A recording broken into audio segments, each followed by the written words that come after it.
small island in the Gulf of Thailand, covered in trees, surrounded by water, yet home to some of the most marvelous creatures in the world. There are lots of people sharing this fragile paradise, working to conserve it, preserve it, and enjoy it. My name is Kailash. This is my life on a little island.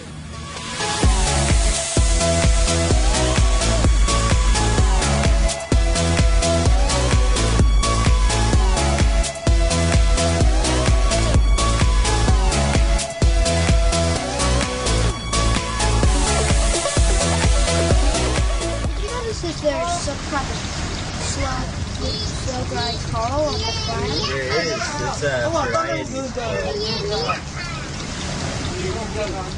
It's been there about 4 months now. Yeah, pretty amazing. Yeah, well, it's a slow-growing coral, so that's why it's so big. Really? Probably the breed sucks in there.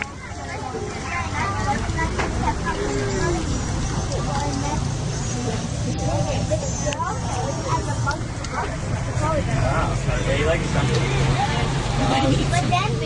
This is Chad. He's the leader of Marine Conservation Hotel, and he's also the leader of the turtle program that we have every year.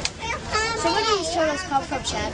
Well, normally every year we release about 100 to 150 turtles at the Safe Hotel Festival.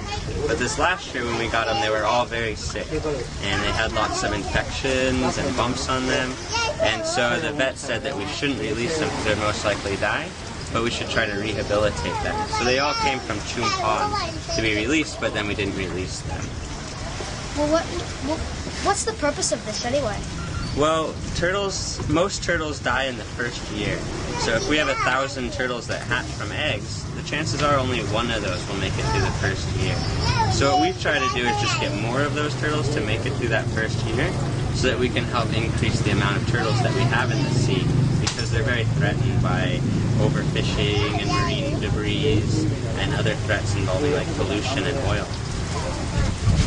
So how old are these turtles? These turtles are about 9 to 10 months now, and so we're going to be releasing them in the next 1 or 2 months. We release them when they're about a year old, because after that they're big enough to survive most natural threats on their own. This is at the Hotel Festival, right? Some of them actually are going to be released this weekend, and then we wait till they get a bit bigger and we release them as they get to the right size. So they actually won't all be released at the same time, but we'll have more for the festival also. Well, anyway, where did you get these? How old were they when you got them? When we got them, they were about 2 months old, I believe. So you've had these for a long time? Yeah, we've had them for now nearly a year now, 10 months. And they all grew from about this size and being really sick and weak and infected to up to what you see today. Nice and big and strong and healthy, nice coloration. Well, this is a membership. RFID tag. RFID tag. And we eject this into the turtle's armpit, or fin pit, whatever, and we can scan that turtle later, and if it matches, and with this in it, it will tell us, it will give us information about it, and it will, and basically, so we know if we see it again today. Today we're putting what are called RFID tags inside the turtles. Now it's very difficult to track turtles and other animals over time. But with RFID tags, it's a relatively new technology, maybe like been in use about 5 to 10 years. And with that, it's actually a tiny little chip that goes inside the skin. It's about the size of a grain of rice, so it doesn't hurt the turtle at all. But if that turtle gets captured or caught or ends up in humans' hands anywhere in the world, and they have an RFID tag reader, they can use it to read the turtle's tag and know where it came from. So we can, in a way, then hopefully track where our turtle ends up one day in the future.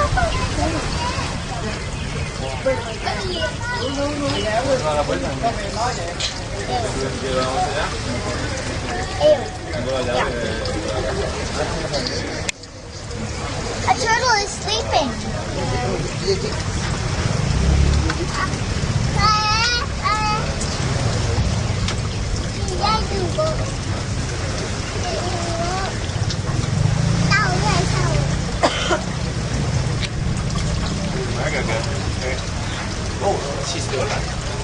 Feed these turtles.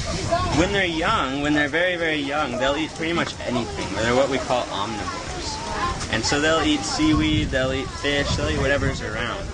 As they get a bit older, then they're going to start having a preference. Right now, they won't eat seaweed anymore. We've tried. And now they're eating mostly fish. When they go out into the natural reef, they're hawksbill turtles, and hawksbills primarily eat sponges. So when we go diving, we see the big barrel sponges and the blue sponge, and those types of sponges is what they're going to mostly eat. So they spend a lot of their times around the coral reef areas. Okay, so this is the scanner. So you can go, this is the needle that has the small microchip in there with this number. So when you use this to read it, doesn't matter where the tag is, and if you, let's say you press this, it says reading. If there's a number in there, oh, it's not reading.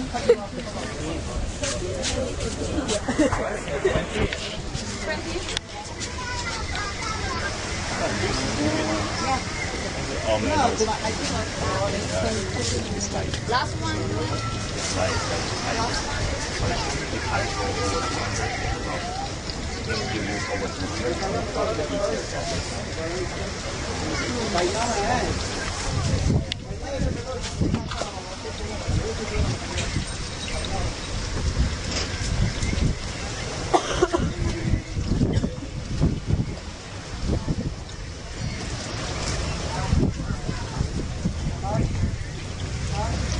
Okay.